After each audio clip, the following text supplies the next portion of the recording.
Good afternoon, I'm Malcolm Jordan and this is your Midday News Fix for Thursday, the 20th of February. Latest data reveals no movement in child poverty, with about 143,000 children living in material hardship. Stats NZ figures annually to June 2024 show none of the 9 measures showed statistically significant change compared with the previous year. Lachlan Rennie has more. The rate of material hardship remains the same as 2018, when the Labour-led government first brought in the child poverty reduction targets. In December, the Child Poverty Reduction Minister set a target of lifting about 17,000 more children out of material hardship by 2027. 2 houses in Auckland's Massey have extensive damage after a car smashed into them this morning.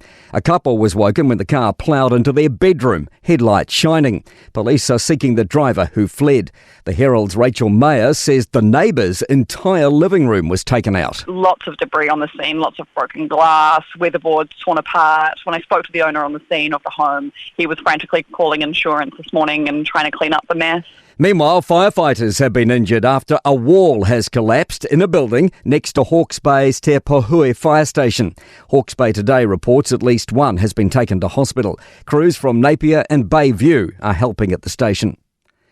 The Reserve Bank doesn't expect New Zealand's low productivity to pick up in the near future. It expects the economy to recover slowly, boosted by high beef and dairy prices and a low Kiwi dollar. But productivity remains an ongoing concern. Governor Adrian Orr told Mike Hosking, "We need to change up how we do things." Generally, the economic growth we've seen over decades now has been about more people coming into the country. We need investment in technology and people. The National Iwi Chairs Forum says Māori have honoured the treaty, the Crown has not. Submissions on ACT's Treaty Principles Bill submissions continue today. Aparahama Edwards famously moved the microphone from ACT leader David Seymour at Waitangi. Today he and Te Huia Bill Hamilton spoke for the forum. Hamilton says as a treaty educator, he's asked if rangatira knew what a treaty was. He says they always did. However, I doubt the Crown knows what a treaty is, because for the past 185 years, our whānau have experienced racism, colonisation, discrimination and breaches by our Parliament. UK Prime Minister Sir Keir Starmer has expressed support for Ukraine's president.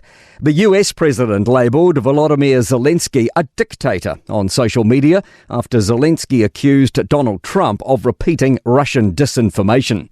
The BBC's Rajini Vaidyanathan says Starmer supports Zelensky as Ukraine's democratically elected leader. Said that it was perfectly reasonable to suspend elections during wartime.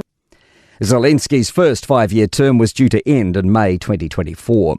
To sport, Manchester City have missed out on Champions League round of 16 football for the first time in 12 seasons, ousted 6-3 on aggregate by Real Madrid.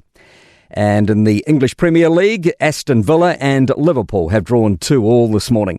Strikers Chris Wood and Erling Haaland are set to meet on football's international stage. The All Whites have secured a friendly against Norway in Oslo on October 15. I'm Malcolm Jordan. That's your latest news fix. We'll be back with the next update at 5 p.m. from the Newstalk ZB newsroom.